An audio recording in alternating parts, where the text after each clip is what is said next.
Welcome to Brain Vision. We know that magnetic force, is given by q times the cross product of velocity and magnetic field. So this means that the magnetic field is perpendicular to force, and if force is non-zero, then magnetic field the, cannot be parallel to the velocity. So basically the component of magnetic field contributing to the force should be perpendicular and not parallel to the velocity vector. Now let's apply it to the electron and proton. So for the proton, so this is the first part.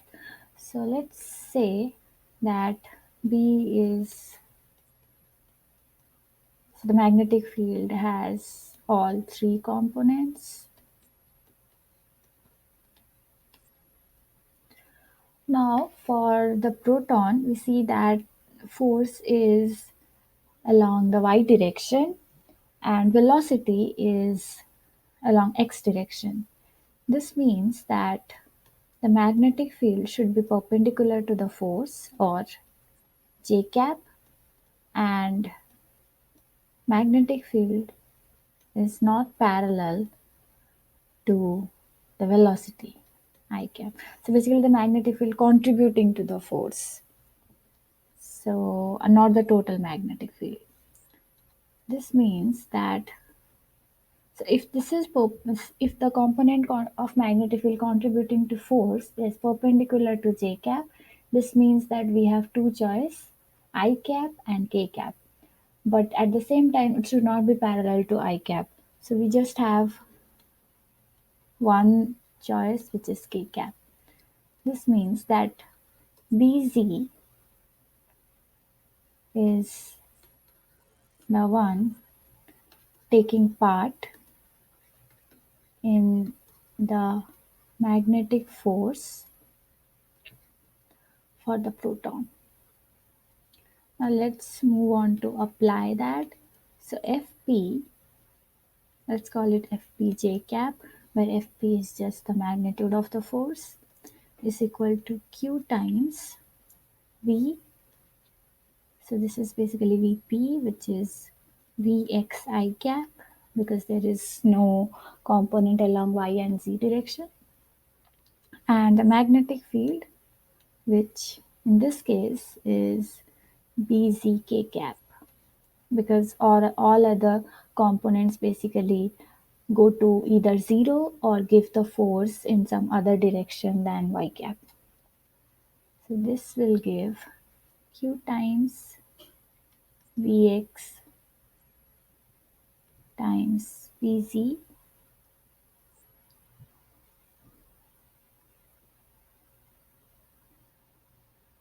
just a minute, Bz, right? Oh, sorry. Bz times I cap cross k cap. This is basically negative j cap. So negative qbx bz k cap, sorry, j cap. And from here we can see that the magnitude is equal to negative qvx bz. This gives the magnitude of magnetic field along c direction to be Fp over negative Fp over q times Vx. We solve it and we get this value to be 1 point, sorry, this is negative 0.9375 Tesla. This means that the magnetic field has a component along the negative z direction because of the negative sign, and has a magnitude of this along that direction.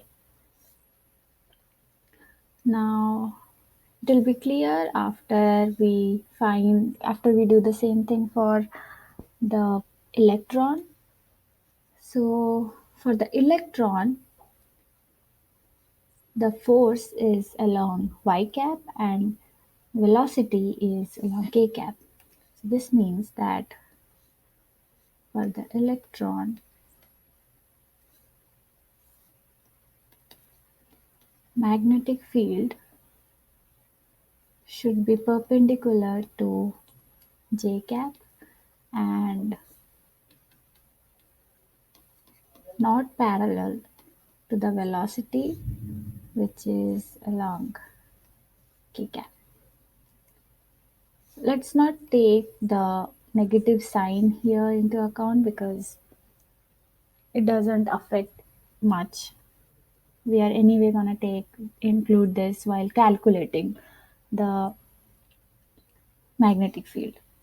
So here we see that there can only be two options for this, I cap and k cap, but it cannot be parallel to k cap. That means b cap is along I cap.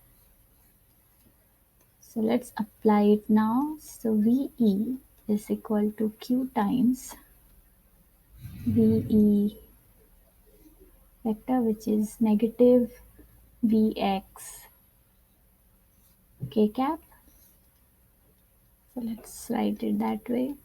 Negative Vx k cap cross product with Bx because there is no component. So By and Bz do not contribute in this force. And this is basically VE j cap, which I forgot to write. Yeah. So this is Vx I cap, which gives Q times negative Q times Vx times. So this is Z, my mistake, Vx k cross I cap. And k cross I is j cap. So this is negative Q times Vz times Vx j cap. This gives Vx to be Fe over negative Fe over Q times Vz, and we get this value to be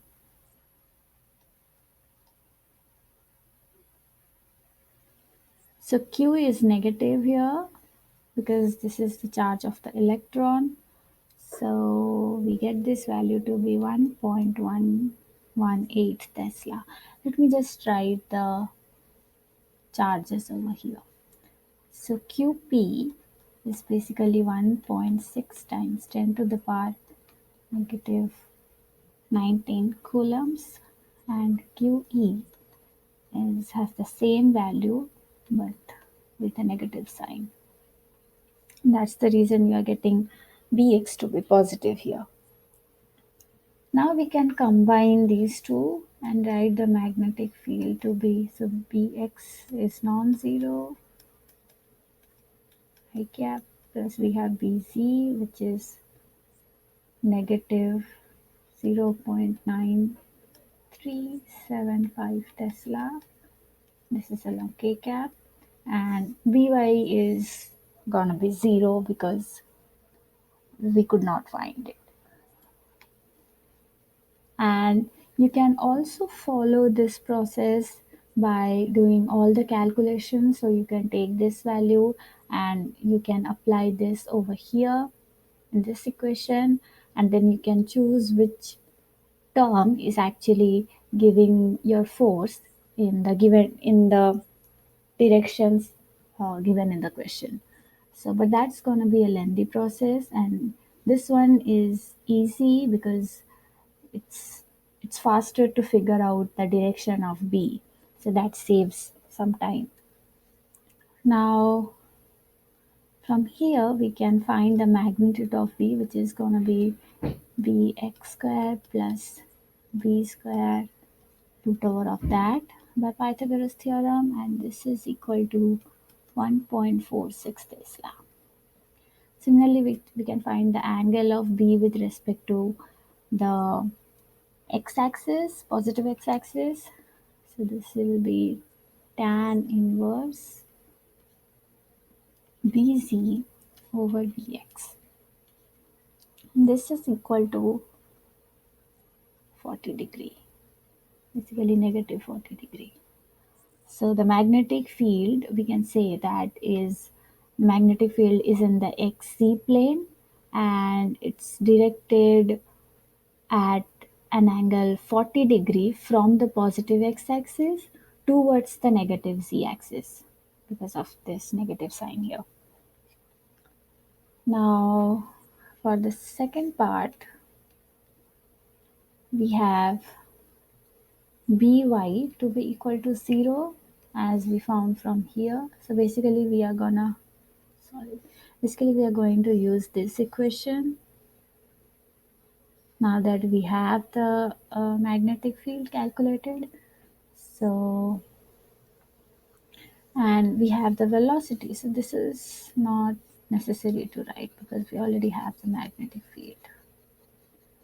And we are given the velocity, which is along the negative y direction. I'm just converting kilometers into meters. This is along negative y direction. And we use this equation that we wrote over here. So force is equal to q times, let's call this Vy because this is along the y direction, j cap cross the magnetic field which we found to be Bx I cap plus Bz k cap.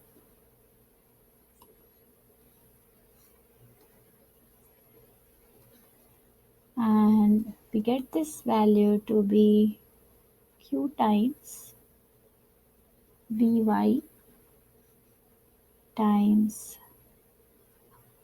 Bx j cap cross I cap.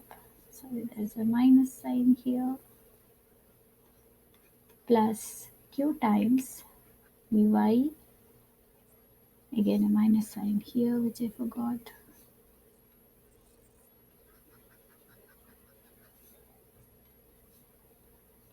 Q times Vy times Bc j cap cross k cap.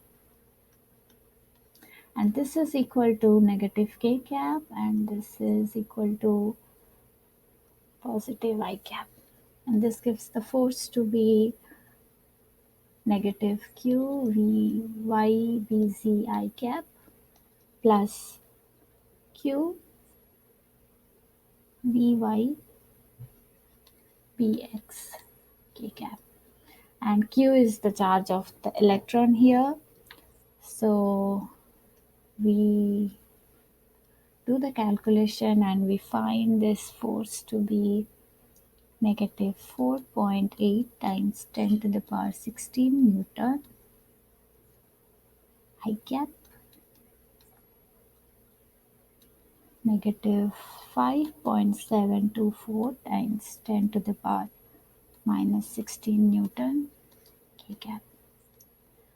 So the magnitude is gonna be Fx square. Let's call it Fz, root over of that. And we get this value to be 7.47 times 10 to the power minus 16 Newton. And we can find theta, the angle with respect to x-axis, is in this equation, Fc over Fx, which comes out to be 50 degree. So the force is basically in the xz plane here and is directed at 50 degree from the negative x-axis towards the negative z-axis.